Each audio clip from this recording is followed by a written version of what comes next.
ሊደርስ እንድታደርጉ በአክብሮት እንጠይቃለን። እናመሰግናለን። በዛሬው ዕለት በመቀሌ ከተማ በሁለት የተለያዩ ቦታዎች በተለያዩ ሰዓታት ሁለት የድሮን ጥቃቶች መፈጸማቸው ታውቋል።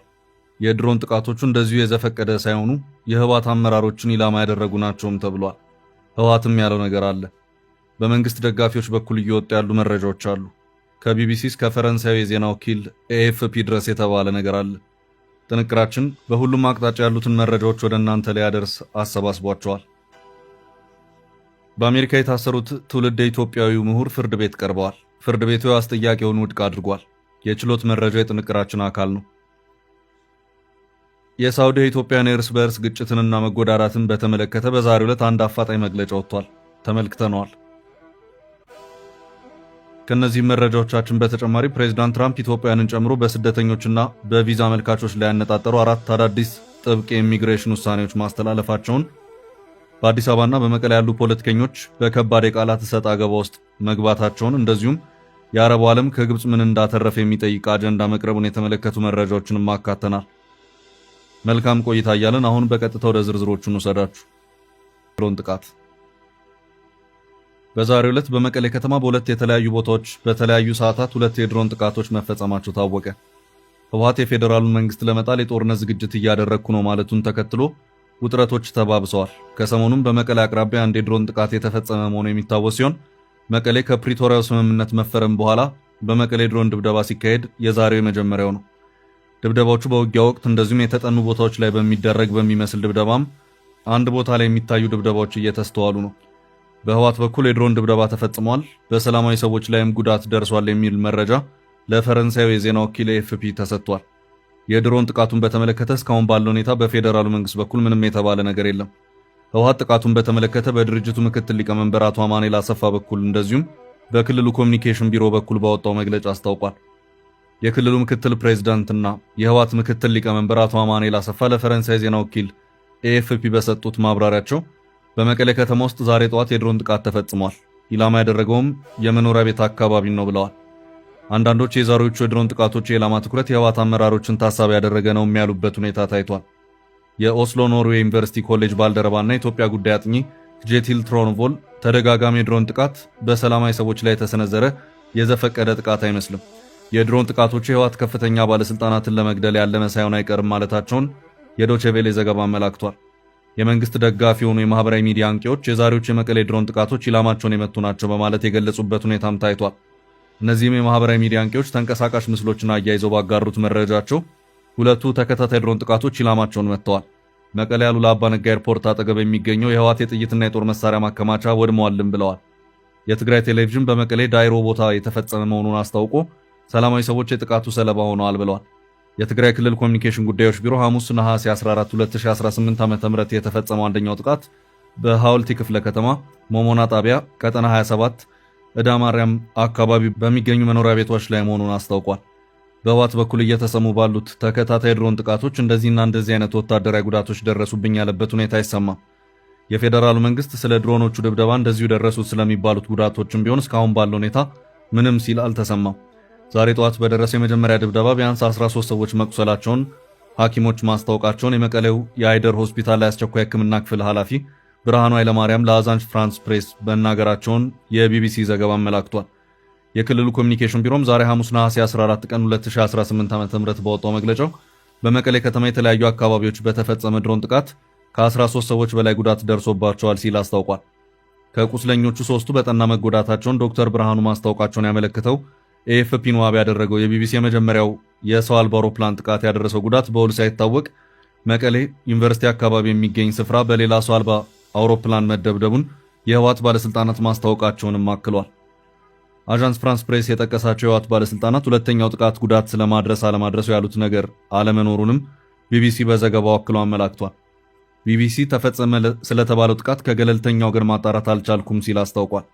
በራያ አላማጣ መረዋ በተባለ አካባቢ እንደዚሁም ከመቀሌ 15 ኪሎ ሜትር ርጋ በምትገኘው ዳንዴራ በተባለች ቦታ የድሮን ጥቃቶች መፈጸማቸውን የቀደሙት ዘገባዎች ያመለክታሉ።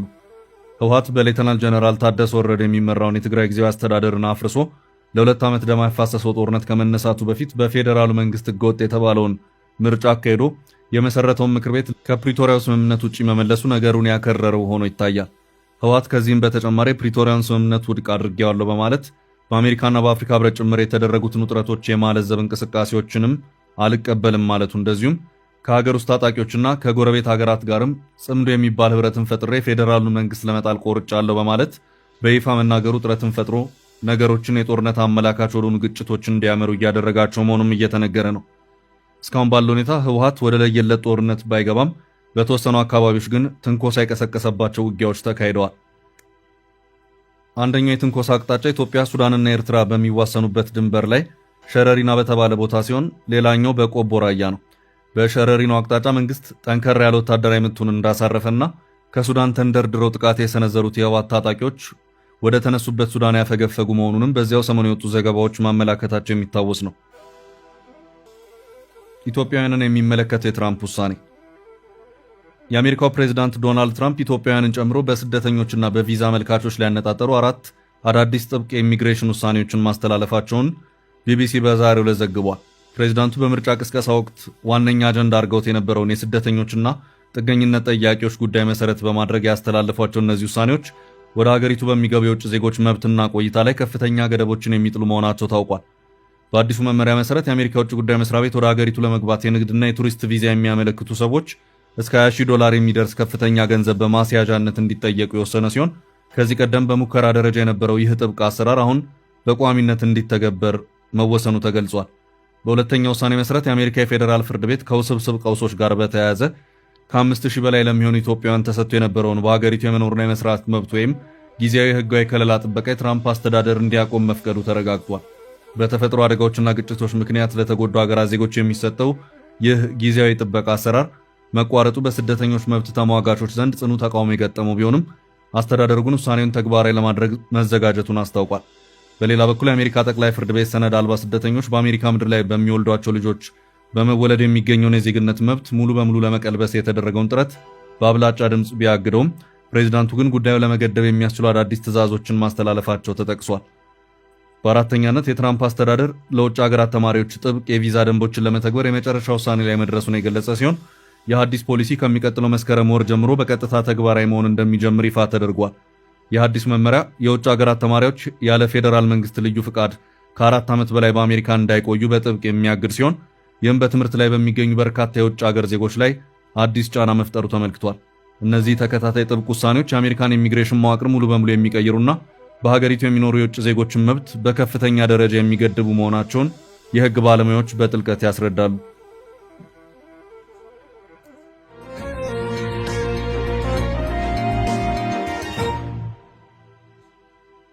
ወደ ቀጣይ ርዕስ አለፍን።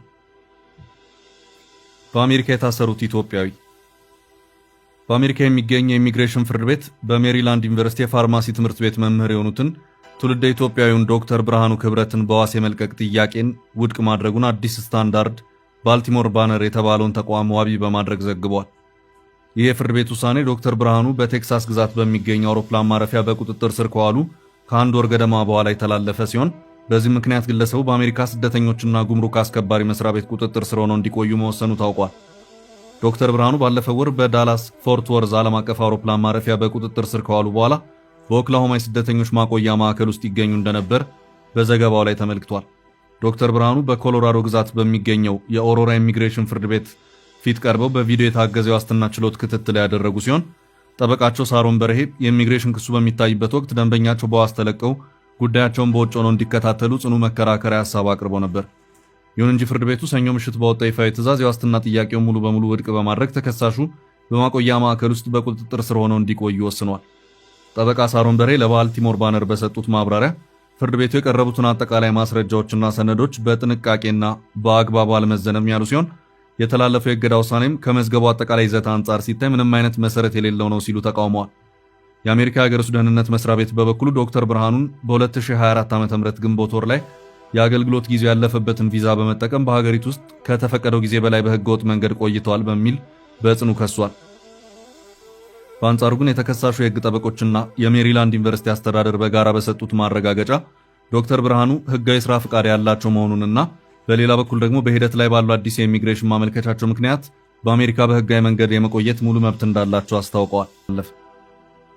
በኢትዮጵያውያን የሳውዲ ግጭት የወጣ አፋጣኝ መግለጫ። ሰሞኑን ከኢትዮጵያና የእርስ በርስ ግጭት ጋር በተያያዘ በተለያዩ ማህበራዊ ሚዲያዎች የተለቀቁትን መረጃዎች በተመለከተ አፋጣኝ መግለጫ ወጥቷል። በሳውዲ አረቢያ በኢመደበኛ መንገድ የገቡ ናቸው የተባሉ ኢትዮጵያውያን በበረሃና ገጠራማ አካባቢዎች በመሸሸግ በተለያዩ ጎራዎች ተከፍለው እርስ በርስ አደገኛ ግጭትና ጥቃት እየፈጸሙ እንደሚገኝ በሪያድ የሚገኘው የኢትዮጵያ ኤምባሲ በዛሬው ዕለት ባወጣው መግለጫው አስታውቋል። ሰሞኑን ሲሰራጩ የነበሩ ኢትዮጵያውያን በዜጎች መካከል አደገኛ ጥቃትና ድብደባ ሲፈጽሙ የሚያሳዩ ምስሎችን አስመልክቶ ይፋዊ መግለጫ ያወጣው ኤምባሲው በማህበራዊ መገናኛ ብዙሃን የሚሰራጩ የዚሁ ድብደባና ጥቃት ቪዲዮዎችን በትኩረት እየተከታተለ ከሀገሪቱ ባለስልጣናት ጋር የማጣራት ሥራ መጀመሩን አስታውቋል። ኤምባሲው በመግለጫው በተፈጸመው ኢሰብአዊ ድርጊት ላይ የተሳተፉት ግለሰቦች በኢመደበኛ መንገድ ወደ ሳውዲ አረቢያ የገቡ ናቸው። እነዚህ ግለሰቦች በበረሃና ገጠራማ አካባቢዎች በመሸሸግ ምክንያቱ በግልጽ ባልታወቀ ሁኔታ በተለያዩ ጎራዎች ተከፍለው እርስ በእርሳቸው በኃይል እየተጋጩ ይገኛሉ ብለዋል። እስካሁን በተደረገው የማጣራት ጥረት በወንጀሉ የተጠረጠረ አንድ ግለሰብ በሳውዲ አረቢያ ፖሊስ ቁጥጥር ስር መዋሉ የተገለጸ ሲሆን ኤምባሲው ችግሩን ከምንጩ ለማድረቅና በእነዚህ ኢሰብአዊ ድርጊቶች ላይ የተሳተፉ አካላትን ሁሉ ለሕግ ለማቅረብ ከሚመለከታቸው አካላት ጋር አብሮ እየሰራ እንደሚገኝም ጭምር በዚሁ በዛሬው መግለጫው አክሎ አስታውቋል። በተጨማሪም ወንጀለኞችን ለሕግ አሳልፈው ለመስጠት በሪያድ ከሚገኙ ሀገር ሽማግሌዎች ጋር በቅርበት እየሰራ እንደሚገኝ የጠቆመው ኤምባሲው ተጠርጣሪዎችን በቁጥጥር ስር ለማዋል የሚያስችል ማንኛውንም መረጃ ወይም ጥቆማ ያለው ወገን በአስቸኳይ መረጃ እንዲያቀርብም ጥሪውን ያስተላለፈበት ሁኔታም ታይቷል። በአዲስ አበባና በመቀሌ ያሉ ፖለቲከኞች የቃላት ሰጣ ገባ ውስጥ መግባታቸው ተሰማ። በሳምንቱ እዚህና እዛ ያሉ ኃይለ ቃሎች እየተሰናዘሩ ስለመሆኑ ነው የዶቼ ቬለ ዘገባ ያመለከተው።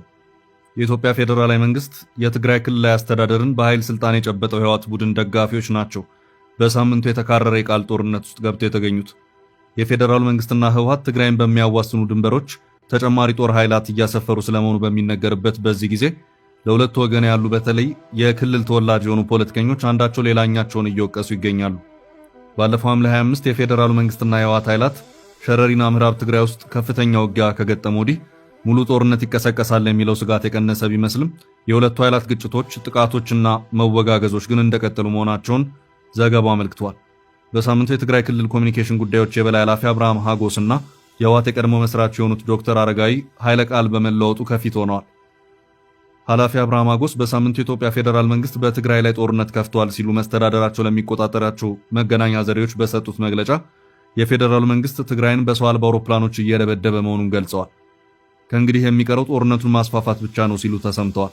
ዶክተር አብርሃም የህወሓትን አጸፋ በተመለከተ ሁኔታውን በጥሞና ለመከታተል እየሞከርን ነው፣ ይሁንና በዚህ ሁኔታ አንቀጥልም በማለት አስጠንቅቀዋል። ባለስልጣኑ ድርድር የሚባለው ውሸት ነው ማለታቸውን መዘገባችን ይታወሳል። የኢትዮጵያ መንግስት የሚቆጣጠረው የኢትዮጵያ ዜና አገልግሎት ያነጋገራቸው የህወሓት መስራችና የቀድሞ መሪ ዶክተር አረጋዊ በርሄ ደግሞ በአንጻሩ የህወሓት መሪዎች ተጨማሪ ጥፋትን ለማስወገድ የቀራቸው አማራጭ ለፌዴራሉ መንግስት እጅ መስጠት ብቻ ነው ሲሉ መልስ ሰጥተዋል። ዶክተር አረጋዊ በርሄ ኢትዮጵያ ፈተናዎችን የመቋቋምና የመወጣት የረጅም ጊዜ ልምድ አላት ያሉ ሲሆን የህወሓት አካሄድ መጥፋት መሆኑን አጥብቀው ተችተዋል። ዶክተር አረጋዊ ኢትዮጵያ ብሔራዊ ምርጫ ቦርድ ከህጋዊ ፓርቲነት ያገደውን ህወሓትን ህገ ወጥና የውጭ ኃይላትን ጥቅም ለማስከበር የቆመ ሲሉም ተችተውታል። ዶክተር አረጋዊ የኤርትራ ስርዓትም ፍላጎቱን ለማራመድ የኤርትራ ወጣቶችን ካዳከመ በኋላ አሁን የትግራይ ክልል ወጣቶችን ሊጠቀምባቸው እየሞከረ ነው ብለዋል። ህወሓት መሪዎች ለውጭ ኃይላት ፍላጎት ሲሉ የሚከተሉትን የጥፋት መንገድ አቁመው ለፌዴራል መንግስት እጃቸውን መስጠት ሲሉ ለመቀሌ መልእክት ሰደዋል። ኢትዮጵያ በአረብ ሊግ ጎዳና የግብጽ የግል ፍላጎት ላይ ያተኮረ አካሄድ በምስራቅ አፍሪካ ቀጠናዊ ውጥረቶችን እየፈጠረ ባለበት በዚህ ወቅት የኢትዮጵያ ወደ አረብ ሊግ የመቀላቀል ፍላጎት ለአረብ ህዝቦች ከፍተኛ ጠቀሜታ ያለው ታሪካዊ ዕድል ይዞ የመጣ መሆኑ ተገልጿል። የኢትዮጵያ ዜና አገልግሎት ባወጣውና በጅብሪል ላሞ የአረብ ዓለም ከግብጽ ምን አተረፈ በሚል የቀረበው ጥልቅ ዳሰሳ ኢትዮጵያ በታሪካዊና በጂኦፖለቲካዊ አወቃቀሯ የአረብ ሊግ አባል መሆን ለምን እንደሚገባት አዲስ ሀገራዊ እና ቀጠናዊ መከራከሪያ ሐሳብ ይፋ አድርጓል። በአገሪቱ እየተተገበረ ባለው የመደመር ፍልስፍና ማዕቀፍ ኢትዮጵያ አረብ ዓለምን ከካይሮ ይበልጥ በበለጠ ሁኔታ ለማስተሳሰርና ለመደገፍ የሚያስችል ዲፕሎማሲያዊ ቁመናና ሁሉን አቀፍ ራዕይ አላት። የአፍሪካ ህብረት መቀመጫና የአህጉሪቱ የዲፕሎማሲ ማዕከል የሆነችው ኢትዮጵያ በባለብዙ ወገን ዲፕሎማሲ ስምምነቶችን የመፍጠር ረጅም ልምድ ያላት ሲሆን ከ135 ሚሊዮን በላይ ህዝብ እያደገ ያለ ኢኮኖሚና የቀይ ባህር ተጎራባች በመሆኗ ወደ አረብ ሊግ መግባት በታሪክና በስልጣኔ ትስስር የተፈጥሮ መመለሻ ተደርጎ ይወሰዳል። የኢትዮጵያና የመካከለኛው ምስራቅ ግንኙነት ለዘመናት በቆዩ የባህል የታሪክና የደም ትስስሮች ላይ የተመሰረተ ነው። በቋንቋና በባህል ረገድ የኢትዮጵያ መንግስት መዋቅራዊ መሰረት ከሴማዊ ቤተሰብ ጋር የተቆራኘ ሲሆን የኢትዮጵያ ጥንታዊና ቅዱስ ቋንቋ የሆነው ግዕዝ እንዲሁም ከግዕዝ የተገኙት አማርኛና ትግርኛ ቋንቋዎች በቀጥታ ከአፍሮሲያይ ቋንቋ ቤተሰብ በደቡብ ሴማይ ቅርንጫፍ ስር ይመደባሉ። ይህ የቋንቋ ቅርስ የሐበሻን የሰዋሰው የቃላትና የሥነ ጽሑፍ ባህል ከጥንታዊው አረብኛ፣ አራማይክና ዕብራይስጥ ቋንቋዎች ጋር በጥብቅ ያገናኘዋል። እንደ ሃርቫርድ ዩኒቨርሲቲ ባሉ ታዋቂ የትምህርት ተቋማት የኢትዮጵያ ጥናቶች በምስራቃዊና መካከለኛው ምስራቅ የትምህርት ክፍሎች ስር መካተታቸውም ይህንን ጥልቅ ትስስር ያሳያል። ከቋንቋ ትስስር ባለፈ ኢትዮጵያ በምስረታዊ የእስልምና ታሪክ ውስጥ የተቀደሰና የማይተካ ቦታ አላት። የነቢዩ መሐመድ ባልደረቦች ወይም ሰሃባዎች በመካ ከባድ ስደት በደረሰባቸው ወቅት ለህልውናቸው ሲሉ የተሰደዱት ወደ አክሱም መንግስት ነበር። ጻድቁ የሐበሻ ንጉሥ ነጋሽ ለቀደሙት ሙስሊሞች ንጉሳዊ ክብርና ጥገኝነት በመስጠት ጥቃቱን የታደገበት የመጀመሪያው የሐበሻ ስደት ወይም የመጀመሪያው ሂጅራ የእስልምና እምነት ገና በጅምሩ ላይ ሳለ እንዲተርፍ አድርጓል። ይህ ጥልቅ መንፈሳዊ ትስስር የኢትዮጵያን ባህላዊ ማንነት ከሰፊው መካከለኛው ምስራቅ ጋር የማይነጣጠል ያደርገዋል። እነዚህ ሁሉ ታሪካዊ፣ ባህላዊና ሃይማኖታዊ እውነታዎች ያሉ ቢሆንም ካይሮ የአረብ ሊግን አዲስ አበባን ለማግለልና ተጽዕኖ ለማሳደር እንደ ተቋማዊ መሳሪያ ስትጠቀምበት መቆየቷ ተገልጿል። ለትውልዶች የዘለቀ የግብጽ የውጭ ጉዳይ ፖሊሲ ማንኛውንም የኢትዮጵያ ሉዓላዊ እድገት፣ ታላቁ የኢትዮጵያ ህዳሴ ግድብ ግንባታም ሆነ ቀጥተኛ የባህር በር የማግኘት መብትን ጨምሮ እንደ ስጋት የሚመለከት ጊዜ ያለፈበት የኔ ካልበላው አስተሳሰብ ላይ ተመሰረተ ነው። ይሁን እንጂ ከካይሮ የማግለል ፖሊሲ በተቃራኒ አሁኑ ዘመን ነባራዊ ሁኔታዎች ሙሉ ቀጠናዊ ትስስርን የሚጠይቁ በመሆናቸው በመደመር መርህ ስር ኢትዮጵያ ከአሮጌና ጊዜ ካለፈባቸው ተቀናቃኝነት አስተሳሰቦች እጅግ የላቁ መዋቅራዊ ጥቅሞችን ለአረብ ዓለም የምታበረክት መሆኗ በትንታኔው ተመልክቷል። ያለፍን አሜሪካ ኢራንን ለማጥፋት የአናኮንዳ ስትራቴጂ እየተጠቀመች ነው። ትራምፕ ኢራንን ያንበረክካል ያሉትን ከበድ ያለ ማዕቀብ እንደሚጥሉ ከሰሞኑ መግለጻቸው ይታወቃል። የአሜሪካ ፌዴራል ግምጃ ቤት በተለይ ኢራንንና የነዳጅ ሽያጯን የተመለከተ እንዲሁም በክሪፕቶ የሚደረገውን የፋይናንስ ምንጯን ለማድረግ አዳዲስ ማዕቀቦችን በሳምንት ይዞ መጥቷል። ታዲያ ይህንን የአናኮንዳ ስትራቴጂ ነው ሲሉ አንድ ተንታኝ መግለጻቸው እያነጋገረ ይገኛል። በቴህራን የስልታዊ ጥናቶች ማዕከል ተንታኝ የሆኑት አሊ አክባር ዳሬኒ ትራምፕ እስካሁን ማሸነፍ ያልቻሉትን ጦርነት ለማጠናቀቅ የአናኮንዳ ስትራቴጂን እየተጠቀሙ መሆኑን ለአልጀዚራ ተናግረዋል። ዳሬኒ ይህ ስትራቴጂ ወታደራዊ ጥቃት ከመሰንዘሩ በፊት ጠላትን በኢኮኖሚና በፖለቲካ ለማነቅ ያለመ ነው ሲሉ አስረድተዋል። ተንታኙ የአናኮንዳ እባብ በታደነው እንስሳ ላይ ተጠምጥሞ እንደሚያንቀውና አቅምና ጉልበቱን በቅድሚያ እንደሚሰባብር ሁሉ አሜሪካ ባለፉት 5 ወራት ወታደራዊ ጥረቷ ስለከሸፈ በኢኮኖሚ አናኮንዳውን አይነት ስትራቴጂ እየተከተለች ይገኛል ብለዋል። ሆኖም ዳሬኒ ኢራን ቀደም ሲል ማዕቀቦችን መቋቋም የቻለች መሆኗን በመግለጽ አሁንም እንደገና እንደምትቋቋሙ ተከራክረዋል። ትራምፕ ማሸነፍ በማይችሉትና መውጣት በማይችሉበት ጦርነት ውስጥ ተዘፍቀዋል ማለታቸውን የአልጀዚራ ዘገባ አመላክቷል። አሁን ላይ ኢራን እንደ አዲስ የወጡት ማዕቀቦች በተለይ ሶስተኛ ሀገራትን ኢላማ ያደረጉ ሲሆኑ ከኢራን ጋር ማንኛውንም አይነት ንግድና የፋይናንስ ትስስር ያላቸው ድርጅቶች የሚታገድ ይሆናል። ይህ በአብዛኛው የቻይናና ሩሲያ ድርጅቶችን የሚመለከት ይሆናል ተብሏል። ወደ ኢራን የሚገባውን የዲጂታል ገንዘብ መስመር ሙሉ በሙሉ እንደምትቆርጥ ዋሽንግተን አስጠንቅቃለች። ኢራን ባለፉት 5 ወራት ከአሜሪካና እስራኤል ጋር ጦርነት ውስጥ የነበረች ቢሆንም የነዳጅ ሽያጭ መጠኗ ከወትሮ እንደውም ጨምሮ የነበረ ሲሆን ለዚህ ምክንያቱ ደግሞ በሆርሙዝ መዘጋት የተስተጓጎለውን የዓለም የነዳጅ አቅርቦት ለማስቀጠል